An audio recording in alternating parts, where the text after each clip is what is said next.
What up? What up? I hope y'all are doing well. We're here for our weekly romance oracle and tarot message. I am pretty tired. So last night I got called into work early, which meant that I didn't get to make my post for yesterday. I didn't get to draw our cards.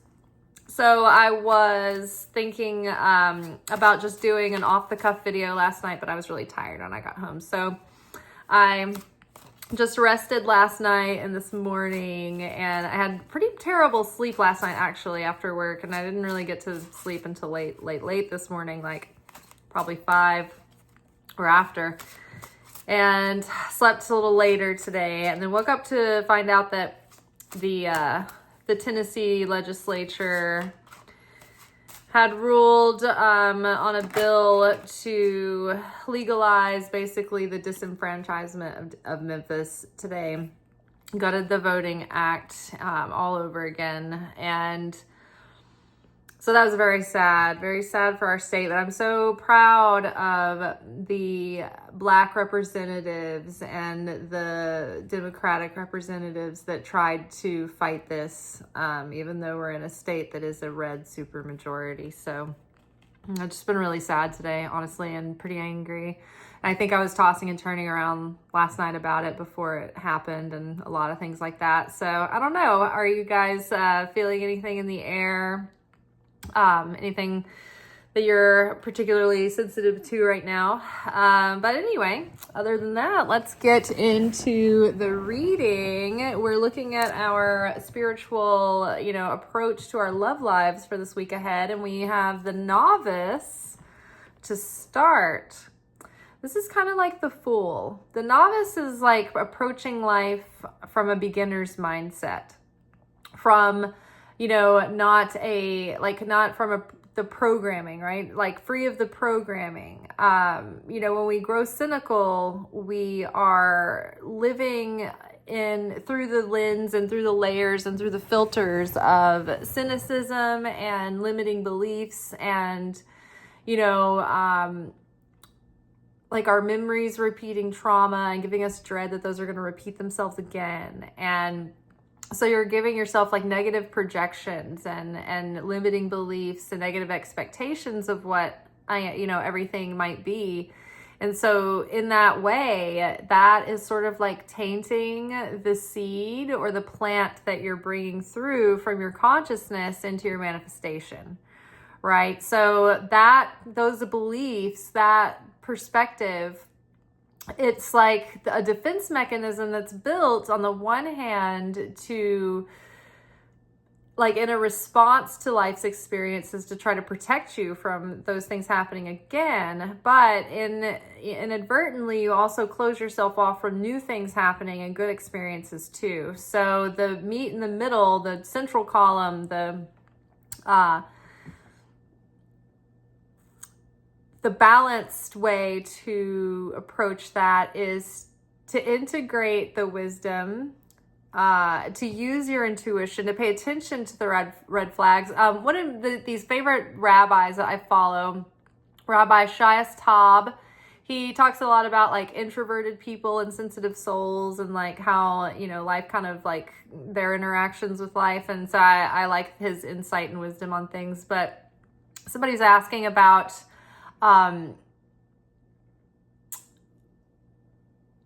what was he just talking about? Defense mechanisms. Shoots bagoots, guys. Sorry, I'm really tired. It'll probably come back to me once I start talking again, but like approaching life, oh yes, he said that he was talking about red flags and attachment, and the question was why is it so hard to not ignore red flags when we're so attached to someone or something? And what he was saying was that if we don't, it's like kind of reverse. If we don't ignore the red flags, then we're less likely to get attached to something. Like if we see it for what it is, we make it less precious and we're not as attached. And so, the novice can go into the world, we can go into the world. Like the first time we went into the world as a novice, we were totally exposed. We didn't have the resources and the tools and the wisdom and the insight and the foresight and the hindsight that we have now. So now it's like we can shed the sour, the bitterness, the vitriol, the negative projections, but also integrate that wisdom, experience, discernment, intuition, and the sharp eye of reading, seeing the red flags right off the bat. And then I think that helps protect us naturally right off the bat from projecting positive traits on someone that aren't there, or maybe they haven't earned, or even projecting like earned intimacy with us, like projecting like say a level of security and opening someone up to like unearned levels of intimacy, whether that's just like, you know, things that we're sharing about ourselves, or the amount of time or energy and focus and like, you know, they're taking up for you until that they've, you know, established that's what they want as well, and they're taking steps and earning that. I think we're learning to approach things differently and not fall into the same naive pitfalls that were coming from a place of innocence and trust, but it wasn't measured with wisdom and discernment and restriction as well. So I think now we can maybe see where, okay, maybe we're being overly critical or overly guarded, overly cynical, or, you know, like limiting ourselves with negative beliefs. We shed those, but then go into this new cycle, new opportunities in life and in love and in relationship with either, you know, friends, family, lovers, what have you, with a new lens and with an openness that is optimistic and hopeful and able to open ourselves up to people. But then it's safe because when we see the red flags, we pay attention to them and then act accordingly, instead of we lose trust in ourselves when we ignore those red flags and we proceed anyway, or we ignore them and let something go on for a long time. So the novice: innocence, beginner; ignorance, new skill without practice; unstable curiosity. Curiosity killed the cat. So the novice with experience, our novice 2.0, if you will, we can follow our curiosity, but not so much that it grows instability or leads to destructive paths, or, you know what I mean? Like we can practice wisdom and restraint around that. We don't lead ourselves down into dangerous territory that could be destructive just because we want the thrill of discovery, right? You know, maybe like, you know, approaching everything experimentally and like, devil may care could cost you something that you dearly want, or could cause you to, you know, miss a person because you weren't focused on just them. Or, you know, you weren't ready to open yourself up to the possibility of investing in something seriously. So I think, and what I mean by that is I think that some people can get into like forever in a state of something better might be around the corner. So I think that it's good in a way to like meet new people and, you know, even possibly date multiple people if you even meet multiple people at the same time that you like. But I think the important thing is to be honest, or I guess. I don't usually date multiple people, but that's because there's usually rarely multiple people that I like at once. But if I were to be out like on the apps, for instance, like proactively trying to date multiple people, I wouldn't be getting like physically involved with all of those people. I think I would be getting to know them in a romantic sense, but I would be taking it very consciously about, you know, how much I was getting involved with people while I was still seeing other people, and how, you know, deeply I was entertaining, you know, feelings and emotions, I think I'd be sensitive around that too. I think it would probably be something just happening in the beginning. But if I were a person that was dating multiple people and I started seeing that there was real potential with someone, I wouldn't want to waste that just for the sake of wanting to entertain all these other like irons in the fire kind of thing. So overcoming these pitfalls of like immature thinking and response and like correspondence to how we approach like romance relationships, nurturing relationships, getting to know people, all of that. Getting to know people for who they really are instead of who we're projecting them to be, for good or for bad, right? Seeing our pitfalls coming up, overcoming and trying to steer clear of our usual patterns. Ooh, burden. Okay, for instance, when you ignore red flags because you are attracted to someone, you have a lot of chemistry, maybe you have a lot of superficial compatibility initially. And so say you ignore those red flags and you're kind of like overly innocent and you're sort of like ignorance is bliss, plausible deniability, I'm going to ignore the red flags, and you go forward anyway. Say you get involved in a relationship with someone that, you know, when you think about being in a relationship and you both live in your own places and you have your own independence, it's a lot easier to break up with someone who's showing signs of like, you know, like destructive signs in the relationship. Someone's showing red flags. It's easier to leave a relationship when you still have your own place, say. But in my younger life, I would feel like when a relationship was going well, like naturally the next step would be like to move in with that person. However, now this time around, I think I would be very reluctant to give up my like own living situation to move in with someone unless they were like truly ready to start talking about, you know, moving towards like setting a date to get married or something like that, like very serious. Because this is what happens. If you ignore red flags, and I mean, you can also walk eyes wide open, take it slow into a positive, healthy relationship and live together before marriage as well. So, you know, each case is different.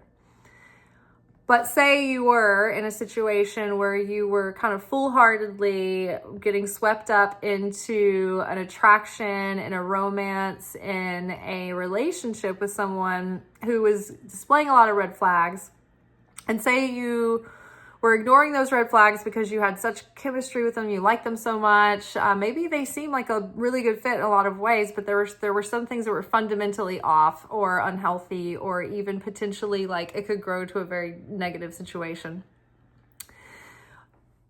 Ignoring those flags just to be with someone and try to establish a firm relationship, it might be more of a burden in the end than had you just paid it. It will always be more of a burden in the end to be in a relationship with the wrong person than it is to just see those red flags early on. And we, you know, when we think red flags, we always think of like kind of like an exaggerated things, but it could be minor things, right?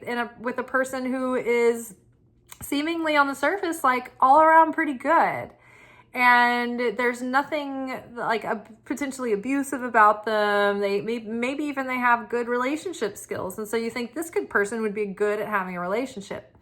But maybe there are red flags that you're seeing that aren't necessarily red flags that they're a bad person or they have bad patterns, but they're just not compatible really for you. And so if you ignore those things, it will cause you to feel like you're trapped in a relationship that is a burden. And the thing is what I was going to get at earlier, is that it's a lot easier to leave a relationship when you still have your own place than it is when you move in with someone and then everything's sort of integrated, and you may or may not have kind of money set aside to just like go find another place, you know, to live and start over like that again, you know, just like whenever you feel like you need to. So it makes it harder to break away from a situation once you get in too far deep, and it becomes an even bigger burden in a lot of ways. So think about that. Think about when you are meeting people and getting to know them, so a lot of things that are very thrilling in the beginning over a long period of time are not as great as they're cracked up to be. It's like when you go on vacation and you experience a place from the point of view of being there on vacation as a traveler.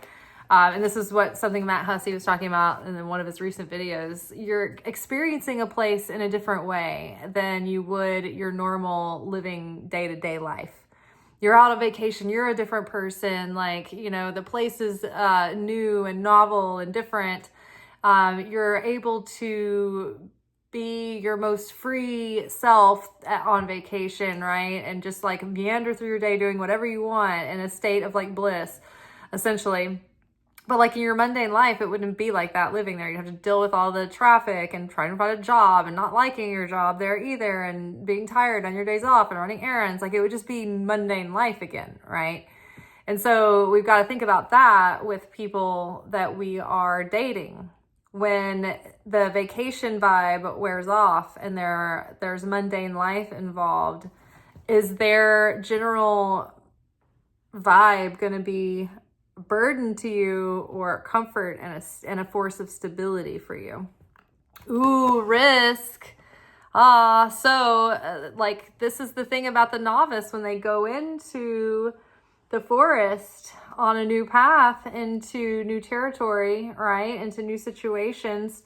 We don't know who's going to meet us on the path ahead, right? And we have to risk the journey because we don't know what's up ahead. Same for me when I go down the path in the woods out back and I'm like, oh, maybe I'll meet a handsome gentleman along the way, but I don't know whether he's going to be like a friend or a foe, someone who's going to be a trickster or someone who's sincere, right? And that's what we're all wondering. And it's you have to take a risk. It's a risk every time you go out there. You don't know what's going to happen along the path. But we know what makes the path more burdensome and you want someone who can walk the path with you, who's willing to also take that risk of the unknown, life that lies ahead.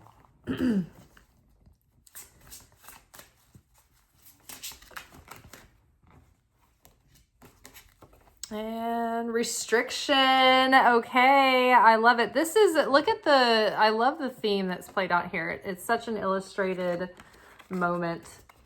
So the path of restriction is that pause, that taking it slow, getting to know who someone really is, trying to drop down the projections and automatic defense mechanisms that we have while still practicing discernment, foresight, insight, awareness, discipline, taking it slow, witnessing, being honest about seeing red flags, whilst also being honest about seeing the red flags within us, knowing that being honest about what's going to be a bigger burden than it's worth and what's going to be truly supportive on the path, when it's good to take a risk. And so when it's not, restriction happens both when we resist a risk that is a temptation into our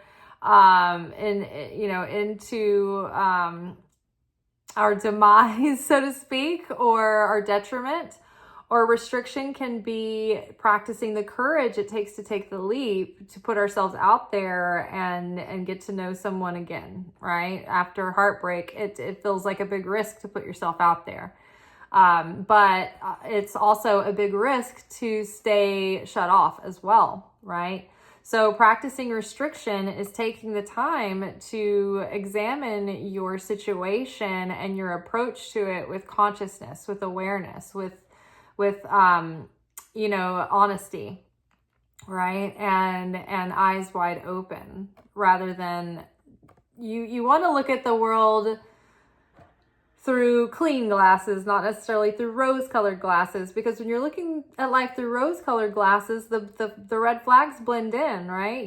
They just kind of fade into everything else. They don't stand out because you're maybe like overlooking them or trying to see the best in the situation from a good place, from a place of love, but you might not be seeing the hard truth that needs to land, that tells you that you need to make a move that feels difficult to make, you know, or make choices that are difficult to make.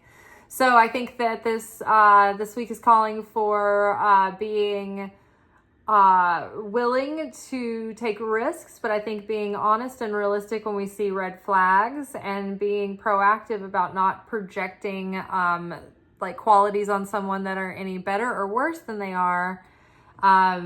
Using our discipline and restriction and our wisdom to take things slow, to, you know, use discernment about how, you know, we open up to others, but also not closing ourselves off either. So having that balance of being open, but taking it slow, and having healthy boundaries, but not being totally closed off.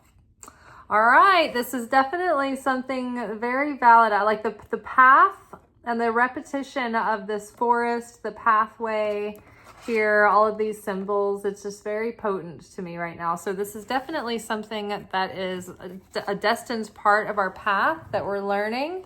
But these are the qualities that we need to exercise going forward into this next new cycle. All right, that's all for tonight. We'll see you together, be back together tomorrow for our weekly reflection message. Ciao.